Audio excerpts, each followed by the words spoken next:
Alright, what's going on everyone on YouTube? Welcome to yet another review.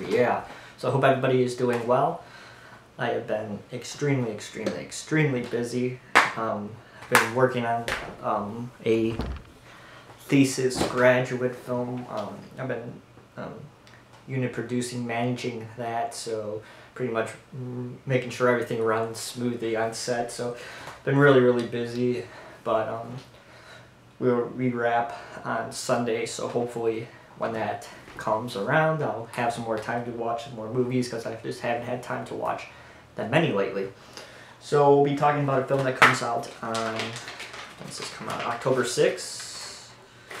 I stand remember. Let me look at this press release. Yeah, you can pick this up on October 6th from Dark Sky Films, and you can catch this on VOD right now if you want to watch it. But it's been out for a little while on video on demand. It's finally getting a Blu-ray release, and that is a film called We Are Still Here. This film is really an interesting one, to say the least. When I finally wrapped this up last night, and as I was thinking about it, I wasn't overly impressed with it, but as time went on, I started thinking about it more and more. I kind of changed my opinion on it a little bit. Not as harsh on it as much as I was last night after my viewing.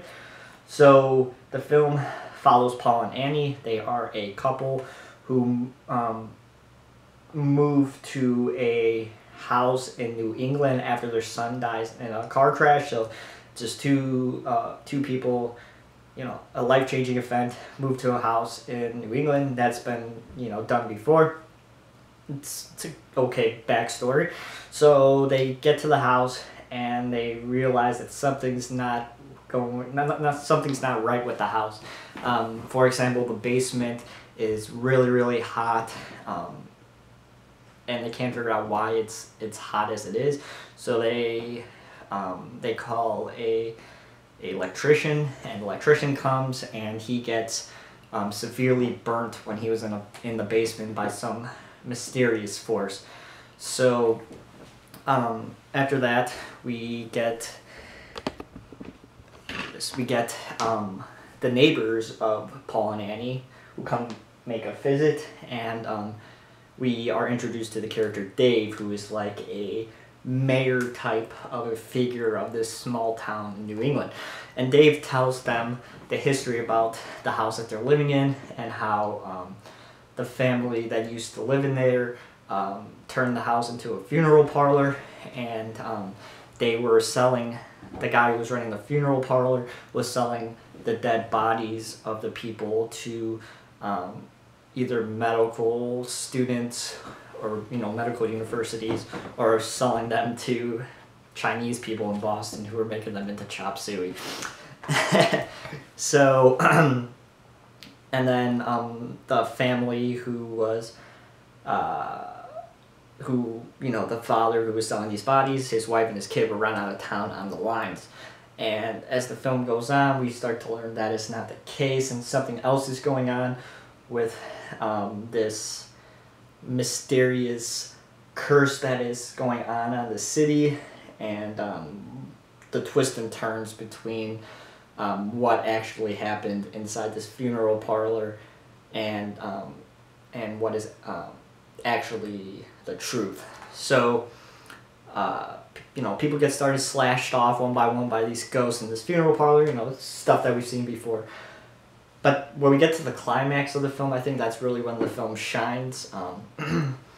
Some really good effects towards the end of the film.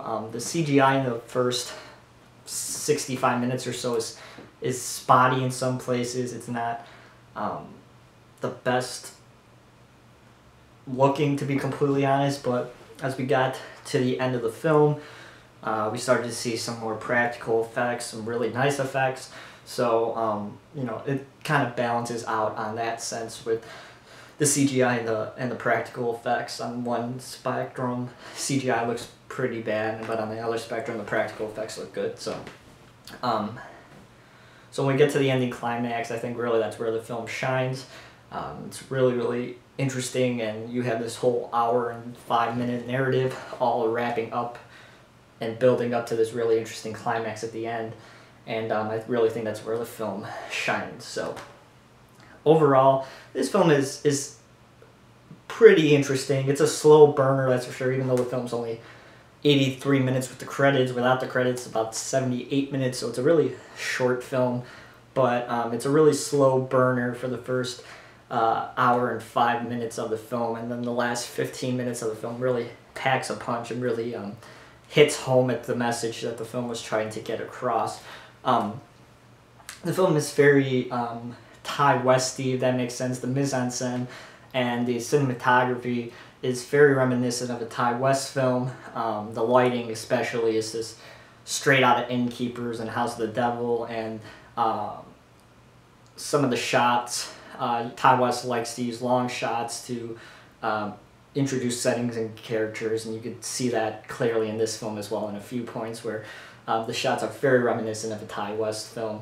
I don't know if the cinematographer was influenced by Thai West, but I clearly think you see similarities with from Thai West films into this film. That's nothing bad. Thai West is a fantastic filmmaker, and there's nothing wrong with being influenced by somebody. So, so that's good.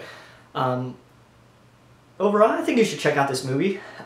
Is it my favorite film that I've watched this year? No.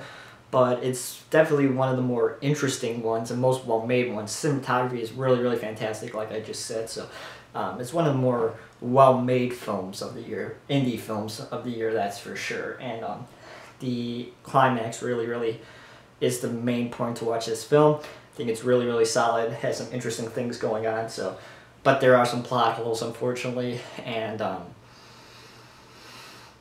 I have to say, the acting isn't bad. Barbara Crampton does a good job. The other characters do a really good job.